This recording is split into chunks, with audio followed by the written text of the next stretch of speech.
یہ کہتے ہوئے اس نے چہرہ جھکا لیا۔ ماہ گل کی بڑی بڑی سیاہ آنکھیں اس کے اندر جھانک رہی تھیں، اس کے سینے کی تہہ میں چھپے ایک خوف کو محسوس کر رہی تھی۔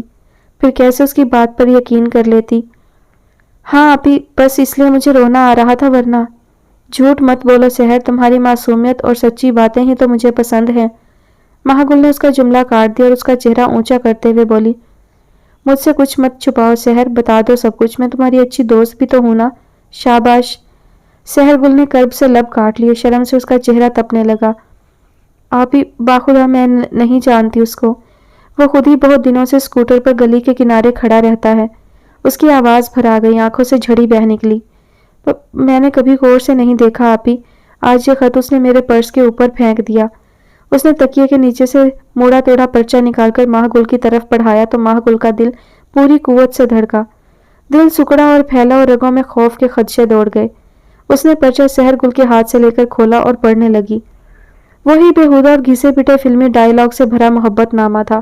محبت کے موضوع پر بے لاگ تبصرے، خود کو مجنوں اور فرحاد سے زیادہ بہترین عاشق اور باوفا ظاہر کرنے کی ہر ممکن کوشش کی گئی تھی۔ ماہ گل نے لب بھینچ لیا اور ایک گہری سانس لے کر خط بند کر دیا۔ اس کی شریانوں میں دکھ گردش کرنے لگا۔ نوجوانوں کی اس بے راہ روی پر وہ کٹ کر رہ گئی۔ اس نے خط کو مٹھی میں جکڑ لیا اور ایک نظر سحر گل پر ڈالی۔ وہ ایک نازک دور سے گزر رہی تھی، نرم و نازک شاخ کی مانند، جو کسی بھی تیز جھونکے سے جھک سکتی تھی، ٹوٹ سکتی تھی۔ اور جب اس نازک عمر میں حسن کا بے ساختہ پن بھی ہو تو اچھے اچھوں کی عقلیں سبت ہو جاتی ہیں، پاکیزہ اٹھنے والی نگاہیں بھی بہک جاتی ہیں۔ لہکتی عمر جو کسی بڑے امتحان کی متحمل نہیں ہوتی، اور پھر دنیا کسی وسیع موج اور سمندر کی طرح ان کے آگے پھیلی ہوتی ہے۔ کوئی موج اور موج اسے اپنی طرف کھینچ سکتی ہے۔ اگر ساحل پر کوئی ہاتھ تھامنے والا نہ ہو تو ڈوب جانا یقینی ہوتا ہے۔ وہ ہر حال میں سحر گل کا ہاتھ تھام کر رکھنا چاہتی تھی۔ کسی ماں کی عمر بھر کی ریاضت ایک نازک برتن کی طرح چھناکے سے ٹوٹ جائے، یہ کب گوارا ہوگا؟ اس نے بہت نرمی اور شفقت سے سحر گل کے شانے پر ہاتھ رکھا۔ اچھا کیا تم نے مجھے بتا دیا، اب اس کا توڑ مجھے ہی کرنا ہوگا۔ آپ کیا کریں گی؟ سحر گل کی آنکھیں پھٹ پڑیں، بڑی بڑی خمدار پلکوں کو بغیر جھپکائے ماہ گل کو دیکھنے لگی۔ سوچوں گی اس بارے میں بھی۔ ماہ گل اٹھنے لگی تو سحر نے جلدی سے اس کا بازو تھام لیا۔ نہیں آپی، ایسے مرد بہت برے ہوتے ہیں۔ اگر اس نے… نہیں آپی، آپ کچھ مت کیجیے گا۔ سحر… ماہ گل نے اس کا جملہ کاٹ دیا۔ اس کی آنکھوں میں شرارے بھر گئے۔ ایسے آوارہ اور بد چلن مرد نہ جانے کتنی لڑکیوں کو اس طرح تعلیم سے محروم کر دیتے ہوں گے، اور کتنوں کو اپنی ہوس کا نشانہ بنا لیتے ہوں گے۔ اس کا توڑ ہونا چاہیے۔ سزا لڑکی کو نہیں، ایسے اوباش کو ملنی چاہیے کہ وہ آئندہ عبرت قدہ بن جائے ہر نظر کے لیے۔ ماہ گل کا چہرہ غصے سے تپ اٹھا۔ تو آپ زمان بھائی سے کہہ دیں گی؟ سحر گل کا دم خشک ہونے لگا۔ ارے نہیں بے وقوف۔ ماہ گل اس کے خوف پر ہولے سے مسکرا دی، پھر اسے تھپک کر بولی، میں سوچوں گی کوئی حل۔ فی الحال تو تمہارے ایگزام ختم ہو گئے ہیں، تم گھر میں ہی ہونا، بس ریلیکس رہو۔ ماہ گل اسے تسلی دے کر کمرے سے باہر آ گئی۔ اس کا ذہن سخت منتشر ہو رہا تھا۔ اس خط نے اس کے اندر آگ بھر دی تھی۔ نہ جانے کن والدین کی ایسی بے راہرو اولاد ہوگی۔ ملک کی روح کو زندگی بخشنے والے نوجوان ملک میں تیرگی پھیلا رہے ہیں۔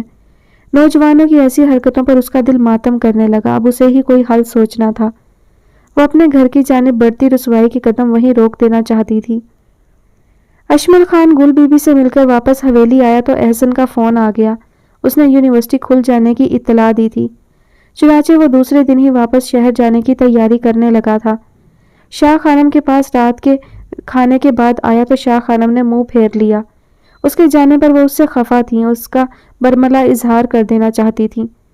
کیا ضرورت ہے تمہیں ہاسٹل میں رہنے کی؟ اتنے سال تو مجھ سے دور رہے ہو، یاد نہیں آتی میں؟ یہ بات نہیں ہے شاہ خانم، میں یکسوئی سے پڑھنا چاہتا ہوں، اور اب تو میرا آخری سال ہے، پھر تو مجھے تعمر حویلی میں ہی رہنا ہے۔ تم 1 سال کی بات کر رہے ہو، میں تو ابھی تمہارے جانے پر خفا ہوں۔ شاہ خانم نے اسے دیکھا، پھر اپنی مخصوص کرسی پر تن کے بیٹھ گئیں۔ تمہارے آنے سے اس حویلی میں کچھ رونق ہو گئی تھی۔ آپ کے پاس اشتارا ہے، پھر زولین بھی تو ہے۔ اشمل نے دانستہ زولین کا ذکر کیا تو شاہ خانم کا چہرہ تن گیا۔ زولین کا نام مت لو میرے سامنے، انہوں نے اشمل خان کو بری طرح جھڑک دیا، مگر اشمل ان کی ڈانٹ پر خاموشی اختیار کرنے کی بجائے ان کے سامنے تن کر کھڑا ہو گیا۔ کیوں شاہ خانم، کیوں آپ ماضی کی وہ تلخ کتاب بند نہیں کر دیتی؟ بلا تقصیر کے زولین کو کیوں سزاوار سمجھتی ہیں؟ اشمل بند کرو یہ موضوع۔ شاہ خانم کا چہرہ سرخ ہو گیا، وہ غصے سے کرسی سے کھڑی ہو گئی۔ نہیں بند کر سکتا میں یہ موضوع، بات کرنا چاہتا ہوں میں زلین کے بارے میں۔ تو کرو اپنے باپ سے اس موضوع پر بات، میرا زلین سے کوئی واسطہ نہیں ہے۔ شاہ خانم نے نخوت سے لب بھینچ لیے اور دھم دھم کرتی کمرے سے باہر نکل گئی۔ اشمل غصے سے مٹھیاں بھینچتا الجھ کر شاہ خانم کو جاتے دیکھ رہا تھا۔ اشتارا جو کنارے کھڑی ماں اور بیٹے کی یہ تلخ کلامی سن رہی تھی، اشمل کے قریب چلی آئی۔ جاتے جاتے آپ کو شاہ خانم سے تلخ نہیں ہونا چاہیے تھا لالا۔ کسی تلخ بات کو بھلانے اور نفرت کو ختم کرنے کے لیے اتنے ماہ و سال کافی ہوتے ہیں۔ اشمل نے اسے دیکھا، اس کی ستارہ آنکھیں بجھی ہوئی تھی اور ان میں دکھ گردش کر رہا تھا۔ نفرتوں کے یہ دروازے اگر بند ہو سکتے تو میں ہی سب سے پہلے آگے بڑھتی۔ یہ زلین سے نفرت میرے دل میں تیر کی طرح پیوست ہوتی ہے۔ اشتارا کے لب کانپ گئے۔ اشمل بری طرح چونکا اور چند لمحے اس کا جھکا ہوا سر اسی انداز میں رہ گیا۔ وہ عجیب نگاہوں سے اشتارا کو تکنے لگا۔ اشتارا کہیں تم زلین سے… اشمل نے دانستہ جملہ ادھورا چھوڑ دیا اور اشتارا بری طرح گھبرا گئی۔ یہ اشمل لالا کے سامنے اس نے کیا کہہ دیا؟ کہیں اس کی آنکھیں، اس کا چہرہ وہ راز دشت اسبام تو نہیں کر رہا جس کو وہ امانت کی طرح چھپاتی رہی تھی؟ اس نے جلدی سے پلکیں جھکا دی اور قدم دروازے کی طرف بڑھا دیے۔ اشتارا، اشمل نے اسے پکارا تھا۔ وہ رک گئی اور پلٹ کر بولی، پلیز اشمل لالا کوئی سوال مت پوچھئے، میں کسی جواب کی متحمل نہیں ہو سکتی۔ اس کا لہجہ ملتجیانہ تھا۔ وہ رکی نہیں اور قدم اٹھاتی کمرے سے باہر نکل گئی۔ اشمل خان تحیر کے عالم میں گھر کر رہ گیا۔ اشتارا کی آنکھوں میں مہکتے زلین کے نام کے رنگ بہت واضح تھے۔ وہ لاکھ لبوں پر قفل لگائے رکھ رہی تھی مگر آج اس نے اس کی آنکھوں میں لکھی وہ تحریر پڑھ لی تھی۔ وہ چند ثانیے سن سا رہ گیا، پھر کرب سے لب بھینچ لیے۔ نہ جانے کیوں ہم جانے بوجھے صاف راستوں کو چھوڑ کر پرپیچ راستے کا ہی انتخاب کرتے ہیں۔ پابندیوں کی زنجیریں جتنی مضبوط ہوتی ہیں، بغاوتوں کے علم اتنے ہی بلند ہوتے جاتے ہیں۔ وہ اپنی ساری حیرانیاں، ساری سوچیں اپنے ذہن و دل سے جھٹک کر کمرے کی طرف بڑھ گیا۔ دوسرے دن ہی وہ شہر چلا گیا۔ شاہ خانم سے اپنی کج خلقی کی ڈھیروں معافیاں مانگ گیا تھا اور اب بہت جلد آنے کا وعدہ کر گیا تھا۔ اشتارا کو لگا جیسے وہ اپنے ہمراہ یہ دمکتا رنگ اور روز و شب کی ساری رونقیں سمیٹ کر لے گیا ہو اور ایک گردش لیل و نہار چھوڑ گیا ہو۔ وہ سخت بے کل ہو گئی تھی۔ ایسے میں وہ لان میں ٹہلتے ٹہلتے زلین خان کی انیکسی کی طرف آ گئی۔ زلین خان اس وقت انیکسی میں موجود نہیں تھا مگر اس کا دروازہ نیم وا تھا۔ وہ آہستگی سے دروازہ کھول کر اندر داخل ہو گئی۔ صاف ستھری انیکسی میں گہرا سکوت تھا مگر ایک عجیب سی مدھر خوشبو بکھری ہوئی تھی جس سے وہ مانوس نہ تھی۔ وہ جب بھی انیکسی میں آتی عجیب سے احساسات اسے گھیر لیتے۔ کبھی بہت کچھ کھونے کا غم حاوی ہو جاتا تو کبھی سب کچھ پا لینے کا عزم نو ہوتا۔ نئے اور انوکھے جذبے پھر بیدار ہونے لگتے اور اس کے ساتھ ڈھیر سارا کرب روح میں سمٹ آتا۔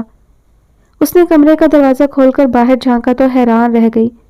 خاردار جھاڑیوں اور مہیب سناٹے سے سجا لان کا پچھلا حصہ اس کے سامنے تھا۔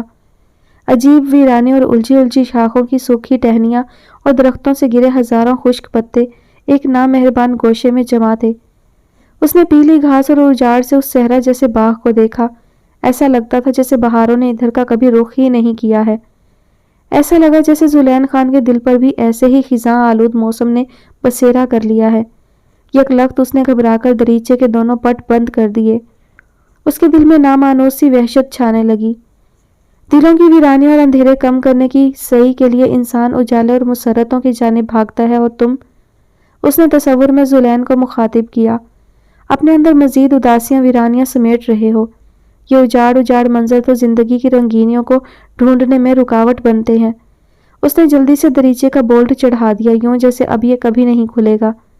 اچانک گھڑی کے الارم نے اسے چونکا دیا۔ وہ گھبرا گئی اور جلدی سے پلٹ کر داخلی دروازے کی جانب بڑھی مگر پھر ٹھٹک گئی۔ سرسری اٹھتی نگاہ ریک پر پڑے اپنے زرد رومال کی طرف اٹھی جو سلیقے سے طے کیا ہوا رکھا تھا۔ اپنا رومال یہاں دیکھ کر اسے حیرانی کا شدید جھٹکا لگا۔ یہ رومال وہ اکثر اپنے سنہری بالوں میں لگایا کرتی تھی، پھر یہ رومال اسے کہیں نظر نہ آیا اور آج اس کو یہاں ایک ظالم نامہربان شخص کے کمرے میں اتنی حفاظت سے طے کیا ہوا دیکھ کر حیرانی کا غلبہ فطری عمل تھا۔ وہ تیزی سے ریک کے قریب آئی اور اپنا رومال اٹھا لیا مگر پھر اس کے نیچے سیاہ مخملی جلد والی ڈائری دیکھ کر اس کی آنکھیں پھیل گئیں۔ نہ جانے کیوں اسے محسوس ہوا جیسے یہ ڈائری بہت اہم ہو اور اسے بہت ہی حفاظت سے رکھا گیا ہے۔ مگر ایک ایسا شخص جو زندگی کی لطافت اور نازک احساسات سے کوئی واسطہ نہ رکھتا ہو جس نے ہمیشہ حسن و عشق کے دریچوں میں جھانکنے سے گریز کیا ہو، اس کے پاس اس کی گنجائش ہی کہاں کہ وہ کوئی نازک احساسات ڈائری میں قلم بند کرے۔ اس نے ذوالعین خان کی سرد مہر وجود اور نگاہوں کو لا کر سوچا، مگر اس کے باوجود دل کے اندر یہ خواہش مچلی کہ وہ یہ ڈائری کھول کر دیکھے کہ جو شخص ایک گہرے سمندر کی طرح تھا، کسی سربستہ راز کی طرح شاید اس کی زندگی کے کچھ ورق اس کے سامنے کھل جائیں۔ اس نے بے حد آہستگی سے اپنے نرم ہاتھوں سے وہ گداز مخملی ڈائری اٹھا لی اور دھیرے سے کھول لی۔ وہ ڈائری اس کے سامنے کھلی پڑی تھی، جس کے پہلے صفحے پر ایک دمکتی نظم اس کی خوبصورت ہینڈ رائٹنگ میں تحریر تھی۔ تیسری آہٹ سلگتی دوپہر کو ایک پل میں شام کرتی ہے، اترتی ہے سواد ہجر میں کچھ اس طرح جیسے صدائے آشنا کوئی، گھنے گہرے اندھیرے جنگلوں کی بے یقینی میں روشنی کا کام کرتی ہے۔ مگر اب یہ خوبصورت آہٹ کئی دنوں سے میری سماعتوں میں رس کھولنے نہیں آئی۔ شاید اشتارہ خان نے میری بے اعتنائی اور کج خلقی سے سہم کر اپنے قدم پیچھے ہٹا لیے ہیں۔ میری سرد مہری نے اس کے نازک دل پر بہت کاری وار کیے ہیں، مگر اس کی ستارہ آنکھیں میرے دل کے اندر پلتے شوریدہ جذبوں کو دیکھ ہی نہیں پاتی۔ مگر نہیں، قصور اس کا کہاں ہے؟ میں نے اپنے جذبوں پر سرد مہری اور بے اعتنائی کے اتنے دبیز پردے لگا رکھے ہیں، مگر اب ایسا لگتا ہے جیسے وہ سارے پردے دھیرے دھیرے اٹھ رہے ہیں۔ میں ہار گیا اشتارہ خان کی لامتناہی چاہت کے سامنے اور معصوم محبت کے آگے، مگر اس بار کوئی ملال، کوئی پچھتاوا نہیں ہے۔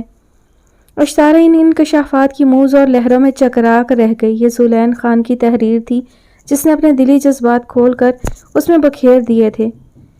اس نے الٹ پلٹ کر بے یقینی سے دیکھا تو آگے لکھا تھا، اشتارہ، جو میرے لیے زندگی سے بھرپور نام ہے، اور ایسا طمانیت انگیز نام جس کی خوشبو میرے اندر باہر اجالے بکھیر دیتی ہے۔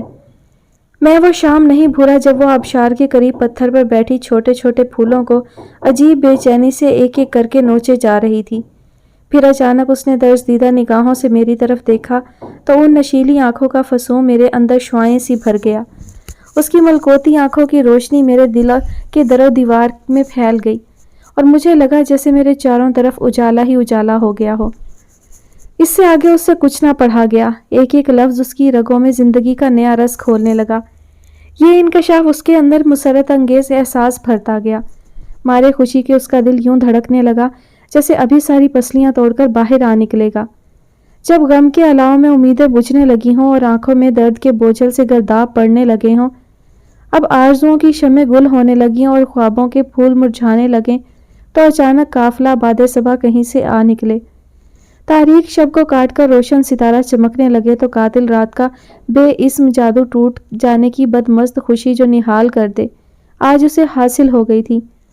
ایک بہت بڑا راز اس پر آشکار ہو گیا تھا، ایک سربستہ راز جسے پا لینے کی بہکی بہکی خوشی نے اسے مسرور کر دیا۔ اس کے لیے اتنا بہت کچھ تھا، وہ تو اپنی وسیع سمندر جیسی محبت کے بدلے میں ایک قطرے کی خواہاں تھی۔ اتنی ڈھیر ساری محبت نے تو اس کے پیاسے دل کو سیراب کر دیا تھا۔ اس انکشاف کے سامنے تو اسے اپنی محبت بھی ہیچ نظر آنے لگی۔